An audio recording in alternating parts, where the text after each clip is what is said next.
Bonjour, on se retrouve de nouveau à l'école. Ce matin, on a fait du français, on a expliqué le vocabulaire peinture. Cet après-midi, on se retrouve en cours de mathématiques.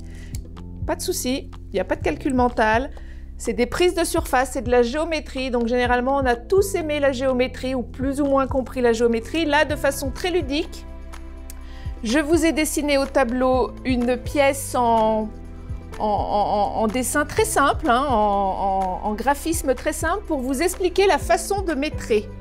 Une fois que vous aurez métré, je vous expliquerai comment reporter ces mesures sur ce premier tableau qui s'appelle une feuille de métré. Donc là, je vous explique le métré. Votre chambre s'appelle chambre numéro 1. Vous déterminez en rentrant par la petite porte là, on commence toujours par le plafond. Vous êtes dans la pièce, vous n'allez pas monter sur un escabeau mesuré d'angle à angle du plafond. Vous vous positionnez au sol et vous étendez votre mètre d'un angle à l'autre de la pièce. Ici, par exemple, ça fait 50 cm. Je le note tout de suite. Donc, pour le noter tout de suite, j'écris d'abord ma pièce. Donc là, c'est chambre numéro 1. Vous mettez ce que vous voulez, chambre Arthur, chambre Antoine, chambre Gaston, chambre Élodie, les prénoms que vous voulez. En désignation, ça veut dire la surface. Donc là, par exemple, plafond. Vous mettez votre longueur. La longueur, on a dit 50. Donc là, je vous reproduis exactement comme si c'était des centimètres, mais comme c'est un dessin, évidemment, c'est pas 50, hein, réellement dans une pièce. Là, ce n'est pas la hauteur, mais c'est la longueur. Je ne voulais pas vous refaire une autre colonne. Donc là, vous retournez à votre mesure et vous prenez la dimension. Donc là, on a 17. On fait 50 multiplié par 17, ce qui nous fera un total et 1 mètre carré de surface qu'on calcule tout à l'heure à la calculatrice. Ça, c'est le plafond. La plupart du temps, on peut déjà rajouter la couleur blanc. Et on en est là. Si votre plafond avait plusieurs petits plafonds dans un plafond, c'est-à-dire un couloir, un décroché, vous faites par volume la grande dimension comme je vous l'ai faite là et vous rajoutez le petit couloir, le petit truc. Après, vous pouvez déjà noter, on passe aux murs. Donc les murs, il faut quand même que vous puissiez savoir lesquels vont être peints, lesquels vont être tapissés et déjà peut-être prédéterminer les couleurs par mur. Ça vous donne déjà une idée après au niveau de la commande. Les murs, on re-rentre dans la pièce où vous y êtes toujours. Vous choisissez un angle de départ pour mesurer et vous commencez à mesurer les murs de pleine hauteur, c'est-à-dire tous les murs qui vont du sol au plafond.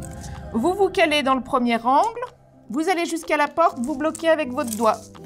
Vous reprenez là où vous êtes arrêté avec la marque avec votre doigt, vous dépassez la porte parce que là, ce n'est pas une pleine hauteur, c'est une hauteur sous porte. Vous continuez, vous arrivez à l'angle, au second angle, vous bloquez. Vous repartez, là il n'y a pas de fenêtre, il n'y a pas de porte. Vous rebloquez, vous reprenez votre dernière marque, vous allez jusqu'à l'autre angle, vous bloquez. La pleine hauteur et donc jusqu'à la fenêtre ici, c'est ce petit bout-là, vous bloquez, vous repartez. Et vous faites pareil jusqu'ici. Donc là on est à 114 par exemple centimètres et on a fait tout le tour de la pièce. Le 114, vous le mettez là, donc c'est mètre linéaire, mètre linéaire. Et là, après, pour avoir votre hauteur, vous partez le mètre sous plafond jusqu'aux plaintes ou jusqu'à votre sol si vous n'avez pas de plainte. Là, par exemple, c'est 39. Vous notez 39 et vous aurez à multiplier 114 par 39 égale. Et vous avez votre surface en mètres carrés à chaque fois ici. Le nombre, cette colonne vous permet, si vous avez deux murs symétriques, au lieu de prendre à chaque fois les murs, vous pouvez très bien mettre la longueur de votre mur, sa hauteur. Vous faites multiplier par 2, une petite parenthèse et vous aurez votre total pour les deux murs symétriques. Si vous n'êtes pas à l'aise avec la colonne nombre, vous notez vraiment tout le tour de la pièce. Vous revenez à votre pièce et les murs qui ne sont plus pleine hauteur, les dessus de porte, vous vous calez à l'angle plafond, vous mesurez jusqu'à la porte, la 19. Vous remettez la largeur de la porte 7. Et vous notez la hauteur 19, la largeur 7 et vous referez votre surface aussi. C'est à ce moment-là aussi qu'il faut déterminer si votre mur est peint, s'il y a une couleur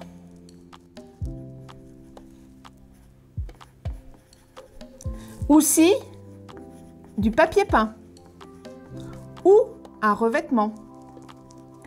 Donc c'est à ce moment-là que vous mettez des petites annotations, vous mettez papier, vous marquez couleur, ce qui vous permettra après avec la feuille de calcul de volume d'être plus clair et plus simple.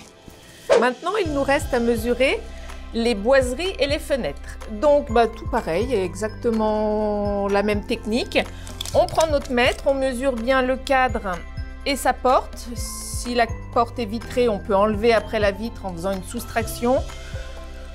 Mais dans l'ensemble, c'est surtout pour votre achat de peinture, le volume ne va pas changer énormément parce qu'il y a une vitre à votre porte. Donc, on prend la porte, premier exemple, on mesure avec son cadre. Donc là, le cadre n'est pas dessiné. Donc là, par exemple, ça ferait 9 cm. En désignation peinture, je réécris boiserie.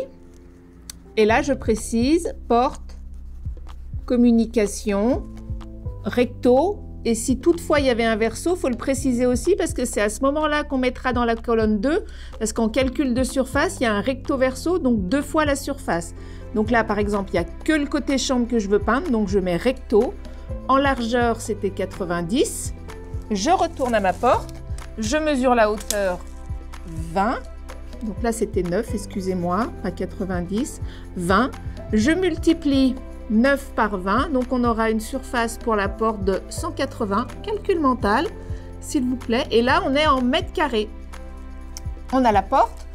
On fait pareil pour la fenêtre si elle a besoin d'être peinte, en sachant que si elle est en bois, il faut faire la couche de primaire, la couche de finition. Donc ça, c'est dans le volume, la deuxième fiche que je vous l'expliquerai. Mais il faut bien la mesurer aussi. Donc 8 par 9. Et là, j'écris à ce moment-là, fenêtre, 8 par 9, ce qui nous fait 72 mètres carrés. Les boiseries sont toutes faites. S'il y avait des plaintes, effectivement, il faut faire, je vous mets l'exemple, plainte. Donc là, c'est des petites hauteurs. Généralement, c'est en 0,09 cm. Et sur toute la périphérie de la pièce, donc c'est toutes vos longueurs là qui sont reportées ici. Donc là, on remet 114, 7. On additionne les deux, donc là ça fait 1, 121, on multiplie par 9 et ce total-là vous donne votre mètre carré pour les plaintes.